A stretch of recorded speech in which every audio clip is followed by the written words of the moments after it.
Oke, selamat siang Bapak Ibu semua. Terima kasih sudah bergabung di siang sampai di sore jam 4. Kita akan sedikit bahas mengenai beberapa aturan, baik aturan perpajakan maupun aturan hukum umum yang menurut kami sangat urgent untuk disampaikan. Acara online ini sudah yang kedua di tahun 2026, tetapi mengingat banyak sekali update dan hal-hal penting yang perlu kita sampaikan, ya kita memang agak urgent, agak mendadak menyelenggarakan acara ini. Jadi pada intinya ada beberapa poin yang perlu kita perhatikan. Saya akan coba share materinya dulu sebelum kita lanjutkan. Sebentar. Oke.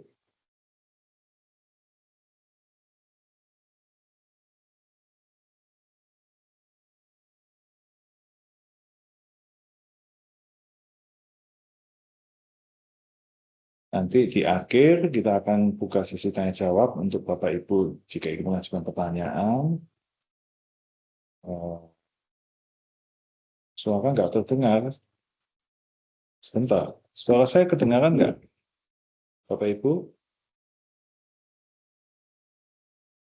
Kedengaran, Pak. Dengar ya? Oke. Baik.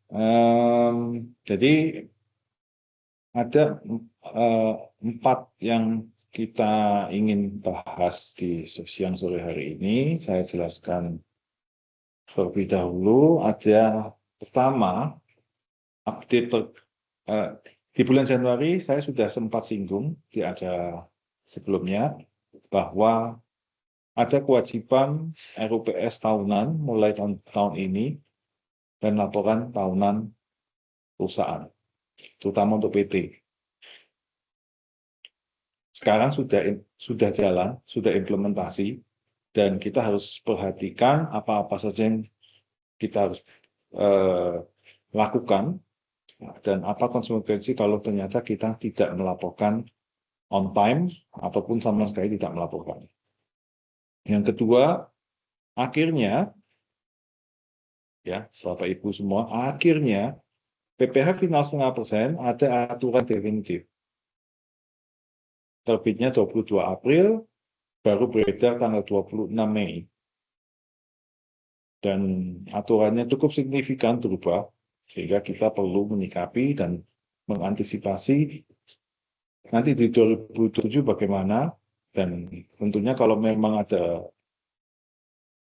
yang istilahnya berdampak ke kita, tentunya kita di 26 ini pertengahan tahun sudah harus melakukan penyesuaian. Ketiga, pengawasan. Jadi Bapak Ibu semua kemungkinan besar sudah pernah terima P2DK, yang mungkin berarti fine-fine aja, tidak ada data yang ditemukan, tidak ada data yang terlewat. Tapi SP2DK sekarang aturannya sudah setingkat peraturan menteri. Bagaimana mekanismenya, sekilas nanti kita akan bahas. Dan yang terakhir, ini yang saya baru tambahkan hari ini, ternyata selain laporan tahunan RUPS, ada perubahan signifikan juga. Perubahan signifikannya terkait dengan OSS dan KPLI. Ya. Terkait dengan OSS dan KPLI.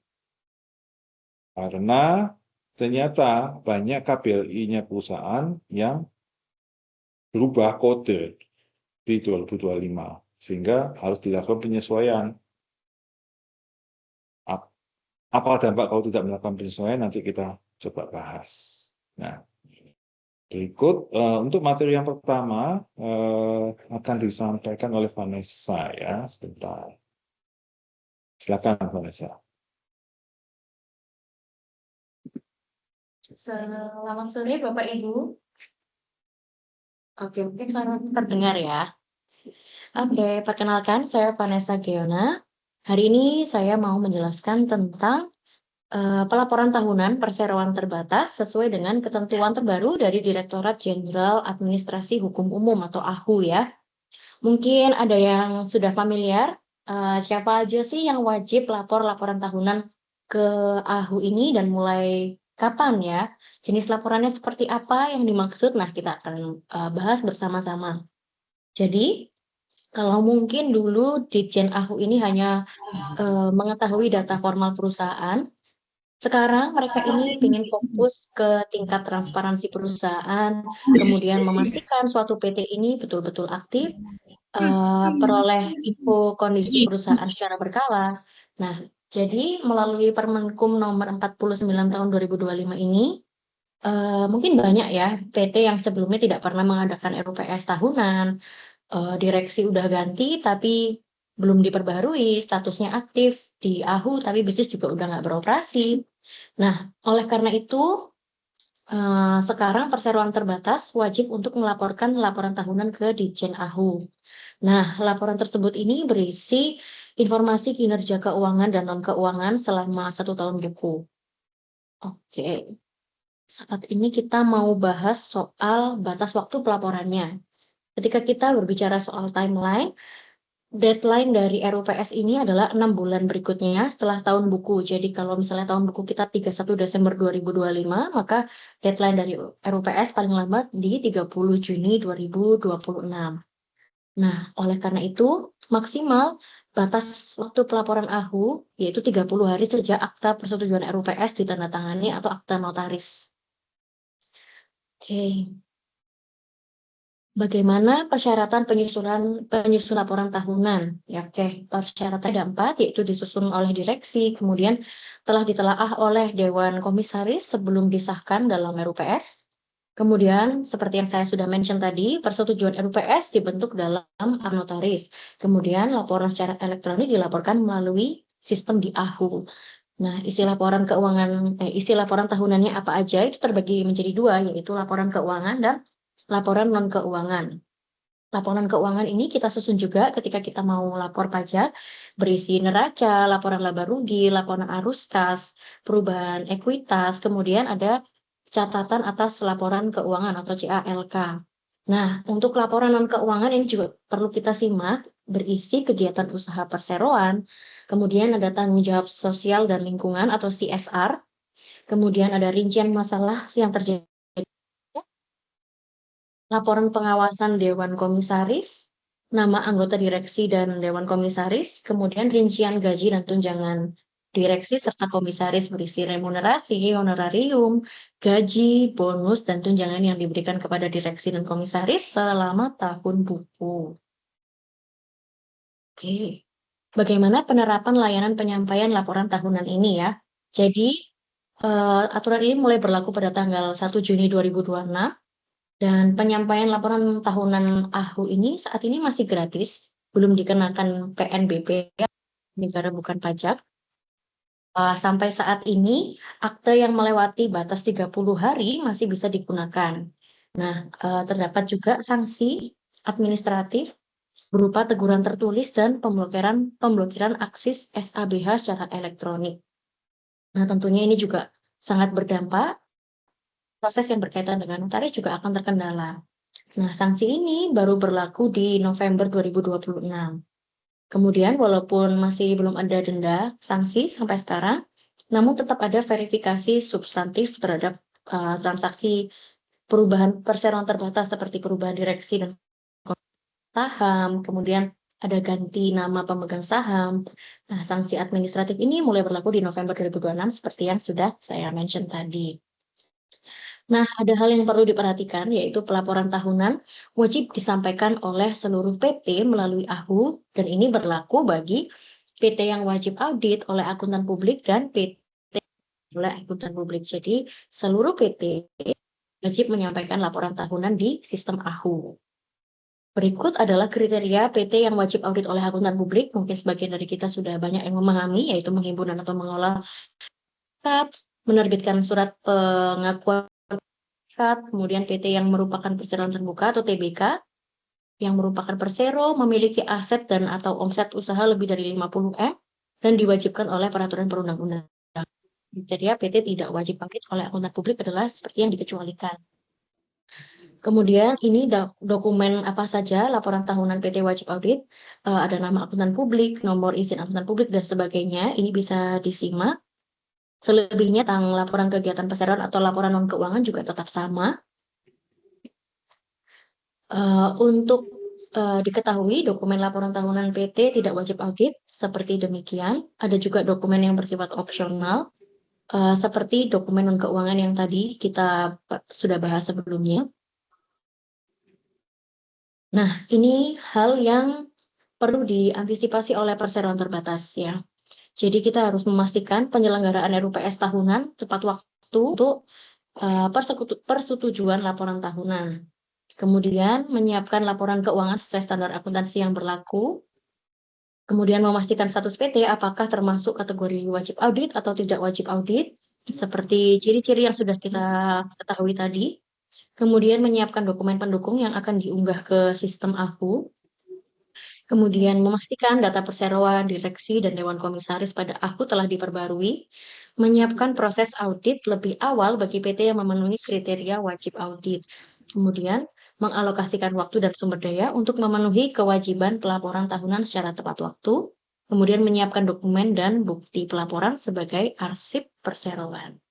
Mungkin itu saja yang bisa saya sampaikan untuk materi pada kali ini. Saya kembalikan ke Pak Ali.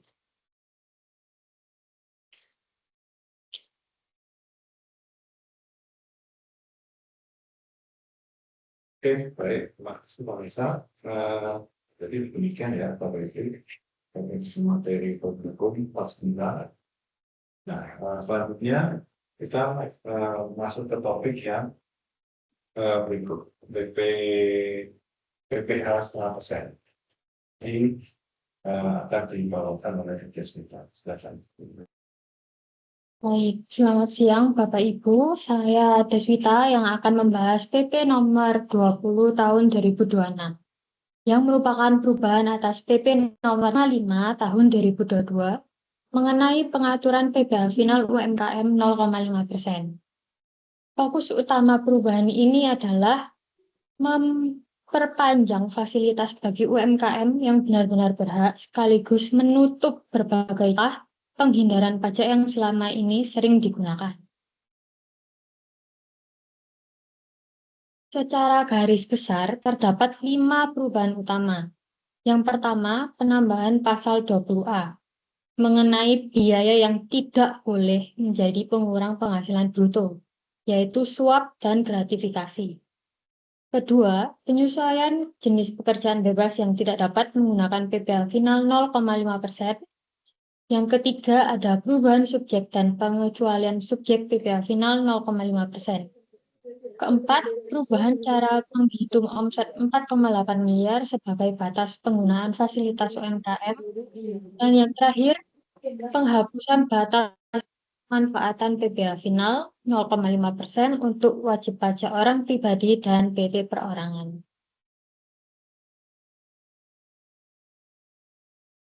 Bahan utama, yaitu mengubah 5 area utama. Yang pertama, pekerjaan bebas, penyesuaian dan penegasan jenis penghasilan jasa sehubungan dengan pekerjaan bebas yang diselaraskan dengan PMK 168 tahun 2023. Kemudian mengatur ulang subjek PPh final 0,5% dengan mengecualikan wajib pajak yang berpotensi digunakan sebagai sarana penghindaran pajak. Yang ketiga, perhitungan mencakup seluruh peredaran bruto usaha dan pekerjaan bebas, final dan non-final, termasuk dengan penghasilan dari luar negeri. Dan yang keempat, penghapusan batas waktu pemanfaatan PPh 0,5% bagi wajib pajak orang perorangan.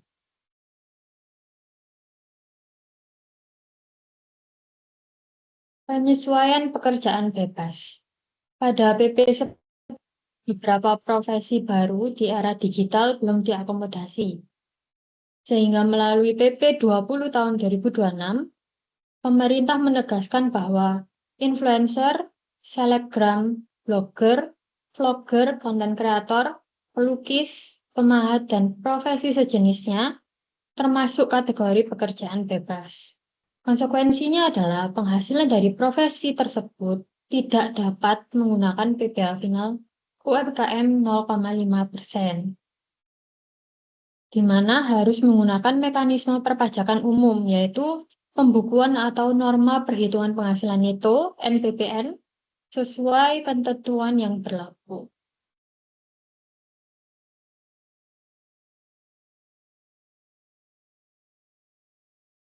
Perubahan dan pengecualian subjek PPh final 0,5%. Pada aturan sebelumnya, fasilitas PPh final 0,5% dapat digunakan oleh WP orang pribadi, CV, firma, PT perorangan, koperasi maupun BUMDes.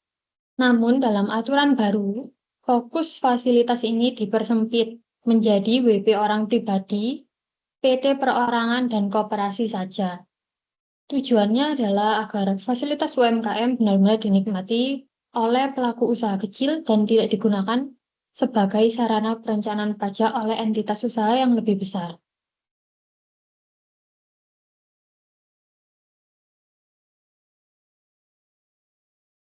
Menutup celah pemecahan omset. Nah, sebelumnya terdapat praktik di mana seseorang akan mendirikan beberapa PT perorangan agar omset masing-masing tetap di bawah 4,8 M, sehingga seluruh usaha masih bisa menggunakan tarif 0,5%. Namun, saat ini melalui PP 20 tahun 2026, pemerintah menerapkan prinsip agregasi, yaitu omset pribadi dan seluruh omset dari PT yang dimiliki akan digabung.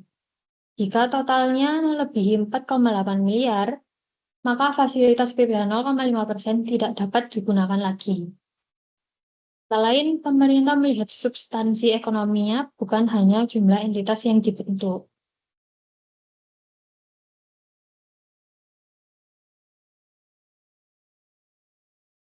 Penentuan peredaran bruto untuk kriteria subjek.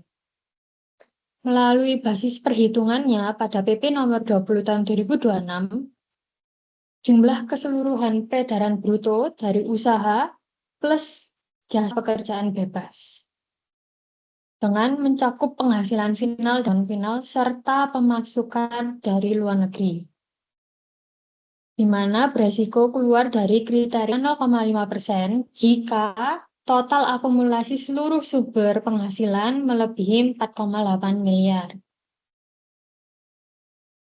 Pada PP nomor 55 tahun 2022, batas omset 4,8 miliar hanya dihitung dari omset usaha yang dikenai PPh final, tanpa memperhitungkan penghasilan pekerjaan bebas dan penghasilan lainnya. Namun, saat ini melalui PP nomor 20 tahun 2026, batas omset 4,8 miliar dihitung berdasarkan total omset usaha dan pekerjaan bebas, termasuk omset suami, istri, dan anak di bawah umur yang menjadi satu kesatuan. Sehingga kesimpulannya adalah PP 20 tahun 2026 menerapkan sistem konsolidasi omset. Kelayakan tarif 0,5% kini ditentukan oleh total pendapatan semua sumber, bukan lagi hanya dari unit usaha dagang saja.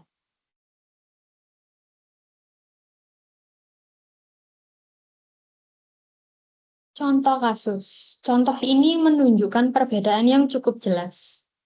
Menurut aturan lama, hanya omset usaha perdagangan senilai 2 miliar yang diperhitungkan, sehingga Tuan B masih dapat menggunakan PPh final 0,5%. Namun, menurut aturan baru PP nomor 20 tahun 2026, terdapat omset perdagangan 2 miliar, jasa konstruksi 2,5 miliar, dan pekerjaan bebas 1,5 miliar, totalnya menjadi 6 miliar. Dan karena melewati batas 4,8 miliar, maka penghasilan usaha tersebut tidak lagi PPh final 0,5% dan harus menggunakan tarif umum pasal 17 UU PPH.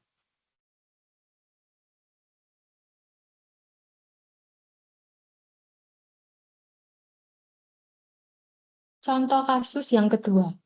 Contoh berikut menunjukkan bahwa pekerjaan bebas tetap dihitung dalam pengujian batas omset meskipun penghasilannya bukan objek PPH final 0,5%. Dalam kasus ini, terlihat penghasilan notaris suami, usaha butik istri, 2 PT perorangan, dan penghasilan penyanyi, dengan total agregasi 7 miliar. Di mana penghasilan notaris Tuan A dan Nona V sebagai penyanyi cilik, yaitu pekerjaan bebas, wajib ditambahkan dalam perhitungan agregasi, meskipun bukan objek PPh final 0,5%. Akibatnya, fasilitas UMKM tidak dapat digunakan karena telah melampaui threshold yang ditentukan, yaitu tidak lebih dari 4,8 miliar.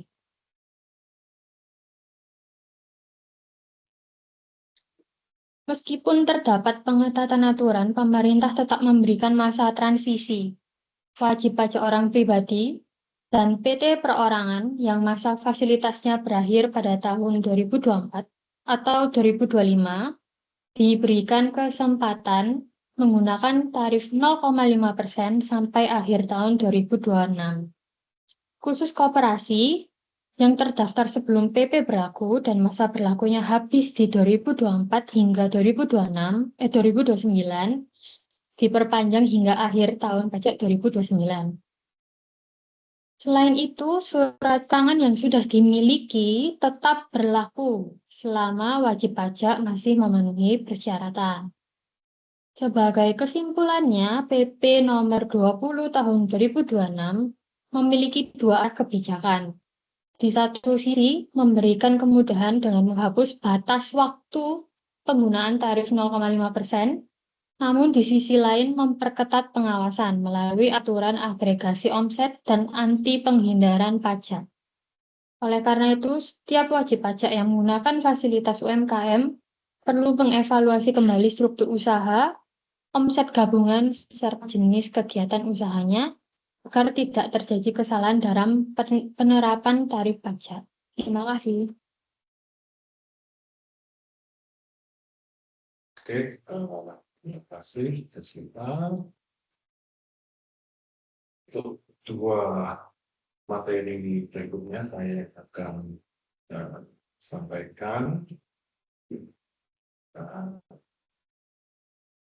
Oke, materi yang ketiga mengenai pengawasan wajib pajak dalam bahasa sederhananya ini adalah bagaimana KPP itu mengawasi SPT yang sudah kita laporkan. Ya, jadi demikian ya Bapak Ibu ya. Dulu aturan ini bukan berupa peraturan menteri, dulu berupa surat edaran Dirjen Pajak. Mulai pertengahan 2025 ada peraturan menteri nomor 111 tahun 2020 yang mempertegas mekanisme bagaimana seorang petugas pajak dan ini account representatif melakukan pengawasan. Nah, bentuk kegiatan pengawasan itu kita bisa lihat di sini. Bentuknya antara lain adalah meminta penjelasan, membahas, mengundang, mengunjungi, menghimbau, menegur, meminta dokumen IP, mengumpulkan data ekonomi, menerbitkan surat dalam rangka pengawasan, dan melaksanakan kegiatan pendukung lain. Kegiatan pendukungnya ini ya mengusulkan penilaian, membahas dengan pihak internal DJP, meminta keterangan ke pihak ketiga, dan kegiatan lain. Jadi cakupannya dipertegas dan diperluas.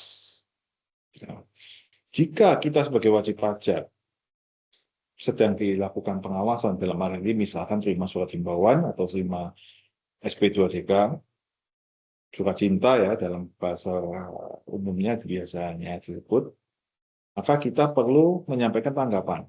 Kalau diundang untuk datang, kita perlu memenuhi undangan.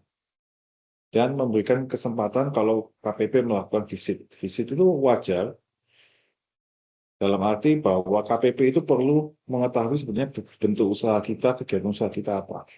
Jangan sampai KPP punya salah persepsi. Misalkan suatu contoh ada SP2TK yang menyatakan bahwa sebuah perusahaan itu dinyatakan banyak penjualan eceran. Dicurigai ini sebetulnya bukan penjualan eceran, diminta identitas pembeli. Padahal KPP juga belum, ternyata petugasnya tidak paham bahwa perusahaan ini memang bentuknya retail. Perdagang memang toko outlet perdagangan eceran. Berarti dalam hal ini KPP tidak melakukan risetnya dengan cukup detail dan langsung ditanyakan dalam bentuk surat. Hal-hal ini kita justru perlu untuk proaktif menjelaskan, baik secara tertulis dahulu maupun kemudian secara lisan. Ya, proses bisnis pengawasan, ya, jadi proses bisnis pengawasan sekarang SP2TK itu bisa diterbitkan untuk wajib pajak yang sudah terdaftar maupun yang belum punya NPWP. Bisa ya, wajib pajak belum terdaftar pun bisa terima SP2TK. Sekarang macam-macam, ya. Tata cara pengawasan wajib pajak secara detailnya seperti ini, saya nggak bahas lebih sangat-sangat detail enggak, tapi intinya ada permintaan data keterangan, indikasinya apakah WP ada kewajiban yang belum dipenuhi atau ternyata cuma salah paham sudah dipenuhi semua. Intinya gitu. Kemudian ada berita acara dan penyelesaian. Bisa kalau memang ada yang belum dipenuhi, berarti melakukan penyetoran dan pembetulan intinya.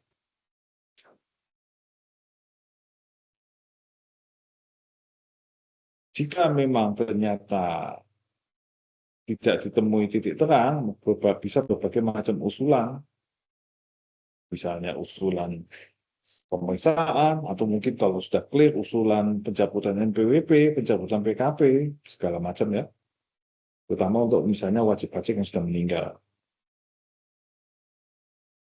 Jadi kurang lebih demikian untuk terkait dengan pengawasan. Dan yang terakhir, ini bonus ya. Jadi secara sewaktu di undangan, kami tidak menyebutkan materi ini, tetapi berdasarkan perkembangan terakhir, kami merasa perlu juga menyampaikan Bapak Ibu perlu melakukan pengecekan ya, terutama di akte PT dan CV-nya masing-masing atau mungkin bentuk orang pribadi. NIB-nya masuk KBL apa? KBL itu klasifikasi lapisan baku apa ya? L itu lapangan usaha dan industri gitu ya. Istilahnya kode jenis usaha. Karena di 26 ini berlaku KPI versi baru, versi 2025. Ya. Apa itu klasifikasi baku lapangan usaha ya? Ya, lapangan usaha. Bahwa KBL ini adalah klasifikasi yang dirancang untuk mengelompokkan aktivitas ekonomi yang serupa menjadi satu golongan, kelompok-kelompok. Tujuannya tentunya yang paling utama adalah secara ekonomi negara itu supaya tahu sebetulnya klasifikasi usaha itu macamnya apa saja dan tiap jenis itu perusahaannya banyak atau sedikit dan sifat usahanya seperti apa. Ini yang membuat KBL ini bukan DJP, bukan Kementerian Perdagangan, bukan, tetapi Biro Pusat Statistik. Ya. Nah, sebelumnya ada versi 2020, sekarang versi 2025. Jadi setiap 5 tahun sekali biasanya akan ada penyesuaian. Nah, yang 2025 ini ada fokus perubahannya adalah muncul aktivitas ekonomi baru. Yaitu misalkan jasa intermediasi, makelar. Makelar dalam arti bukan makelar komisian, tetapi makelar yang bersifat otomatis. Seperti marketplace, Topet, Shopee itu ternyata itu makelar. Karena mereka yang menjadi fasilitator perdagangan, mereka bukan pedagangnya. Konsultasi kesehatan online, kayak Halodoc gitu ya, Halo Dokter. Lama-lama nanti konsultan pajak juga mengarah ke sini ya, konsultasi online ya. Nah, pengembangan teknologi berbasis AI, content creator, aset kripto, aktivitas lain terkait perubahan iklim, perubahan model bisnis, ada konsep factoryless goods producer, yaitu pabrik manufaktur produsen barang tetapi nggak punya pabrik sendiri. Jadi dia maklonkan ke pihak lain, tapi dia punya IP-nya, paten mereknya, semua desainnya punya dia, tapi dia bukan yang memproduksi sendiri. Nah, landasan hukumnya adalah ini ya, peraturan BPS nomor 7 tahun 2005 tanggal 18 Desember 2025. Jadi di akhir 2025 kemarin ternyata ya Bapak Ibu ya, banyak sekali peraturan yang terbit di penghujung tahun dan baru terasa imbasnya sekarang. Seperti Permenkum 49 misalkan, atau yang di Januari kemarin kita sempat bahas, PMK 108 mengenai informasi keuangan, bahwa mutasi debit kredit itu sekarang dipantau oleh pajak. Nah, itu aturan yang mepet di akhir tahun, tetapi banyak yang nggak perhatian. Ya, disebutkan bahwa implementasi KBLI 2025 itu adalah paling lambat 6 bulan sejak diundangkan. Berarti 18 Desember, berarti 18 Juni, besok ya Bapak Ibu ya. Besok.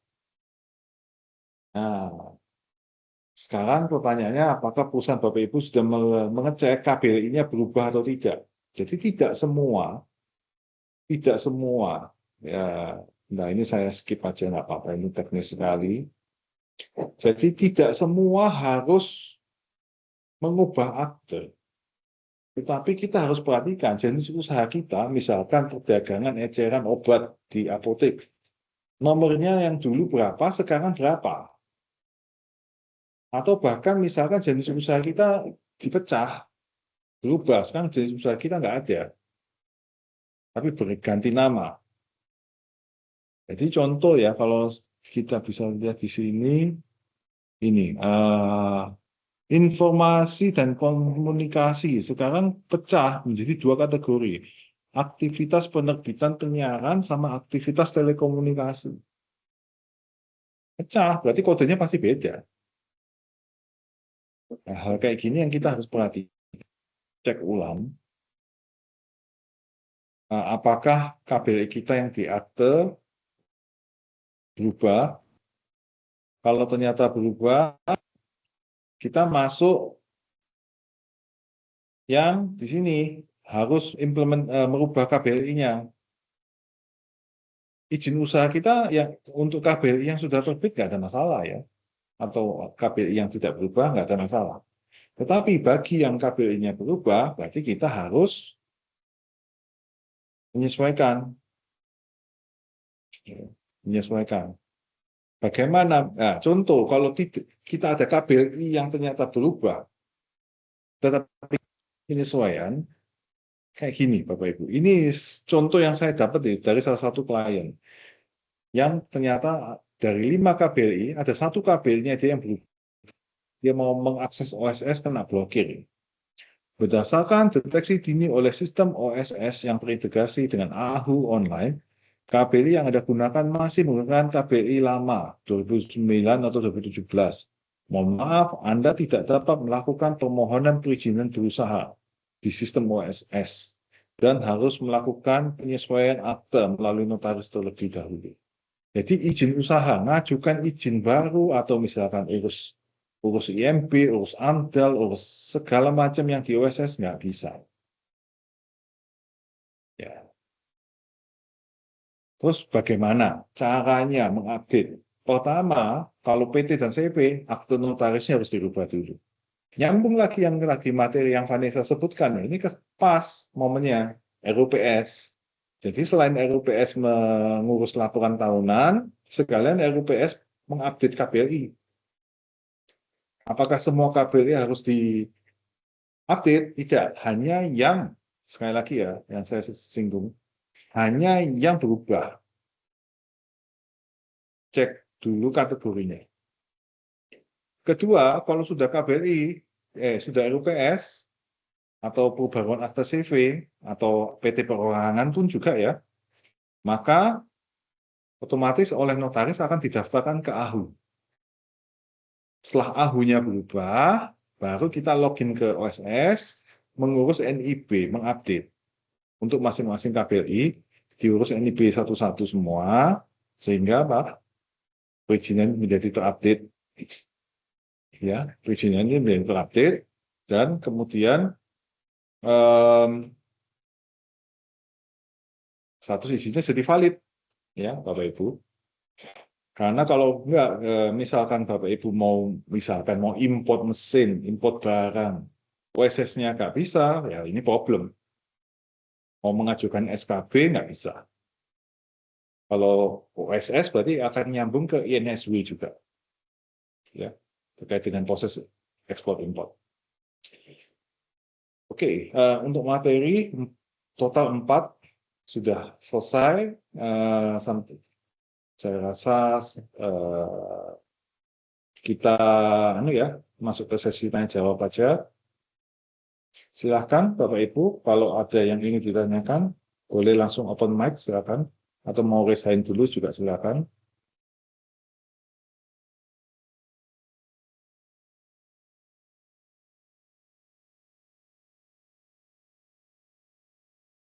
Ya, ada.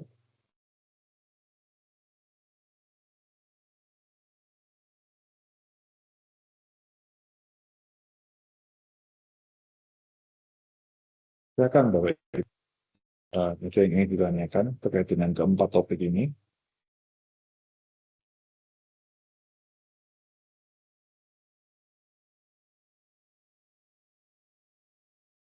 Selamat sore Pak Ali. Ya, silakan. Saya Pak Silakan, Dedi Pak dari Dedi. PT WDM Pak Ali. Silakan, Pak. Saya mau menanyakan soal laporan tahunan Pak. Kan Ya. kalau saya sudah bikin sebenarnya, mungkin tinggal disempurnakan saja. Tapi kalau tadi uraian Pak Ali itu kan ada unsur keuangan dan laporan keuangan. Nah itu Ya. sebenarnya secara format itu bisa mix aja atau memang harus keuangan dulu baru nanti yang lainnya. Oke. Jadi secara prinsip tidak ada urutannya, tetapi 7 laporan. 1 laporan keuangan dan 5 laporan yang non keuangan. Halo? Format fixnya pun juga nggak ada, tidak ada. Ya, ini udah selesai KTW. Ini mau pulang nggak Halo? mau pulang? Nggak apa-apa. Oke, nah jadi pada prinsipnya nggak ada format baku maupun urutan bakunya ya Pak Didi ya. Ya. Nah, cuman yang jadi masalah isinya. Yang saya dapat sosialisasi kemarin dari Direktur Hukum Umumnya, Direktur Badan Usahanya Kementerian Hukum, untuk laporan CSR itu tidak wajib bagi perusahaan yang tidak melakukan eksploitasi SDA. Nah, tetapi kalau kayaknya WDM perlu ya Pak ya, karena kan menggunakan sumber daya alam ya. Iya. Cuman yang jadi permasalahan ada 1 laporan yang meminta itu ya permasalahan perusahaan. Nah ini juga harus cukup detail. Iya. Misalkan ya ada kecurian, ada kebakaran, ada ini itu, sebaiknya ditulis semua di sana. Kekhawatiran saya, laporan yang ke Kementerian Hukum ini nanti sebagai dasar referensi jika ada kasus hukum. Jadi misalkan sebuah perusahaan melaporkan ada pencurian oleh siapa gitu ya, sudah lapor polisi dan lain-lain, atau misalkan penipuan Pak, misalnya penipuan ya, sudah lapor dan lain-lain. Tapi begitu kasusnya masuk sidang, kemudian alat buktinya nggak cukup. Kenapa? Di laporan tahunan PT tidak pernah melaporkan ada pencurian di tahun tersebut. Jadi dugaan saya ini akan dibuat sebagai alat sinkronisasi. di level pemerintahan. Jadi kita perlu agak hati-hati di sana. Untuk laporan pertanggungjawaban direksi dan pengawasan komisaris itu penting, tak, Pak? Kalau itu formalitas saja ya, kecuali memang kalau gansarnya banyak ya. Tapi kalau itu format standar aja 1 halaman cukup, Pak. Ya, siap. Baik, Pak, terima kasih misalnya. Yuk, masih. Oke, silakan Bapak Ibu yang lain kalau ingin mengajukan pertanyaan.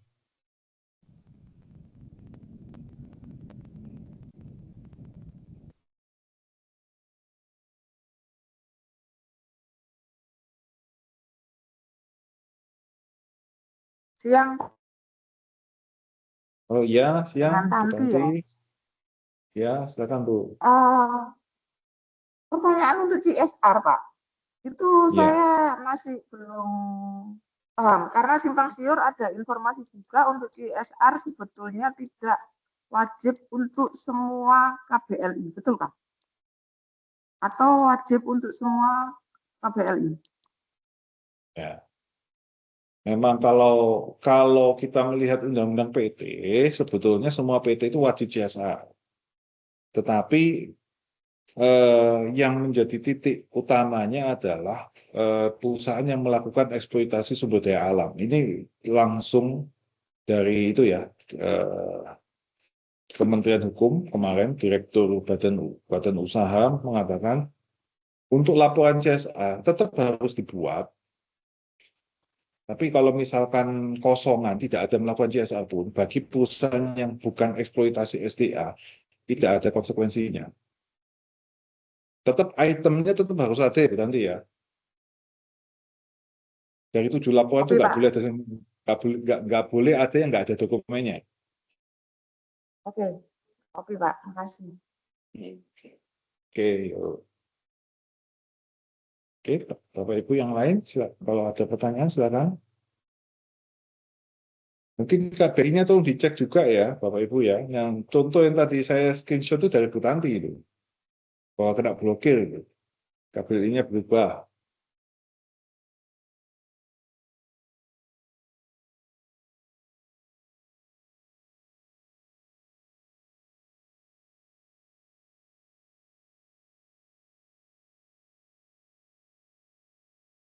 Ya, bagaimana?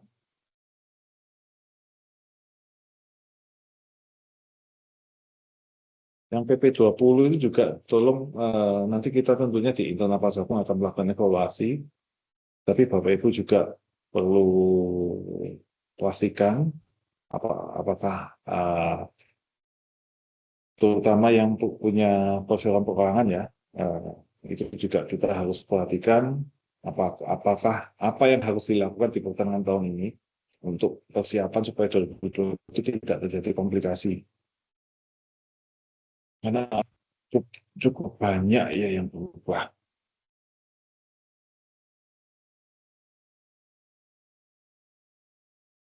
Ini ada chat ya. Oke, dari Bu Vivi, pelaporan RUPS tahunan, tahun pertama. Nah, tahun pertama, jadi pada prinsipnya 2025 ya. Pertama kali harus lapor itu 2025. Secara prinsip, kalau yang on time, ya harus buat akte notaris paling lambat 30 Juni 26. Tetapi kayaknya sih tahun ini, walaupun terlambat, belum ada sanksi administrasinya. Ditunggu sampai November. Sudah ada posting resmi di Instagramnya Ditjen Ahu bahwa sanksi administrasi baru diterapkan setelah November. Jadi kalau setelah November berarti katakanlah 30 November ya, berarti kita harus buat akte paling lambat 30 Oktober sebelum kena sanksi. Bayangkan juga bahwa rata-rata PT melakukan RUPS itu biasanya 5 tahun sekali. Ya, rata-rata 5 tahun sekali. Sekarang berarti setiap tahun kita harus buat akte notaris RUPS. bayangkan workload notaris ini meningkat. Jadi kalau kita sekarang mau cari notaris buat RUPS, harus cepat. Kalau tidak, kita mepet-mepet tanggal misalnya 25 baru cari notaris, notarisnya pasti nggak sanggup. Karena kita perlu ketahui ya, RUPS secara prinsip adalah seluruh pemegang saham hadir atau kuasanya. Notaris harus membacakan isi RUPS satu persatu, dan kemudian semua tanda tangan bareng. Secara prinsip aturannya demikian. Jadi ya kita harus hati-hati. Kedua, jika akta perusahaan ada perubahan, susunan pengurus dan menyusun kehidupan, ini yang dilakukan pelaporan episode atau perubahan akta itu. RUPS dan perubahan akta sekaligus saja. Jadi nggak perlu RUPS sekuler, langsung aja ke notaris saja, semua dijadikan satu. Ini itu. Kecuali kalau mau RUPS internal dulu, kemudian hasilnya dibawa ke notaris, diaktekan ya boleh. Tetapi menurut saya sih ya, sekalian aja. Ya. Oke, ini ada pertanyaan juga ya. Apakah laporan tahunan yang sudah diunggah masih bisa diperbaiki dalam bulan? Bisa. Dan repotnya sekarang, misalkan ada perusahaan ya, laporan auditnya belum selesai. Berarti kita laporan tahunan AHU ini pakai laporan keuangan non audited. Kemudian laporan auditnya selesai. Beda udah. Berarti laporan tahunan AHU-nya ini harus dibetulkan. Jadi bukan cuma laporan, kalau laporan keuangan berubah, bukan cuma SPT saja yang harus diubah, enggak. Laporan tahunan AHU-nya juga harus dibetulkan. Berarti otomatis ngongkosi notaris lagi. Notaris bakal panen besar. Tapi teman saya notaris juga ngomongnya kewalahan juga loh.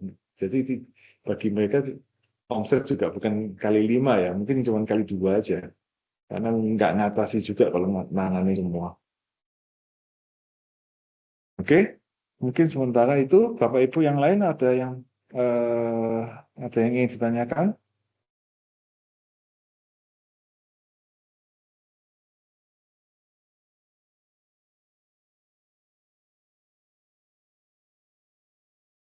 Silakan, masih ada waktu.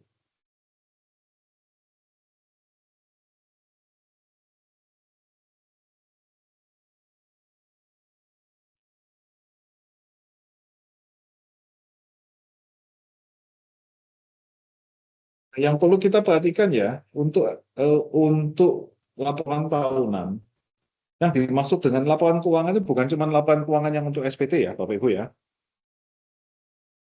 Kalau di SPT pada prinsipnya kan cuma laporan laba rugi dan neraca. Tapi ini ada 3 laporan lain, laporan arus kas, laporan perubahan ekuitas, dan catatan atas laporan keuangan. Jadi kita harus paham bahwa bukan cuma yang kita seperti intirannya SPT badan itu bukan cuma itu.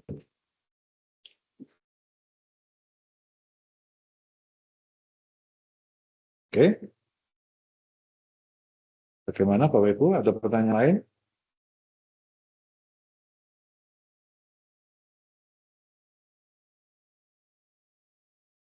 Kalau sudah cukup jelas, mungkin kita bisa akhiri acara sore ini. Saya tunggu sebentar.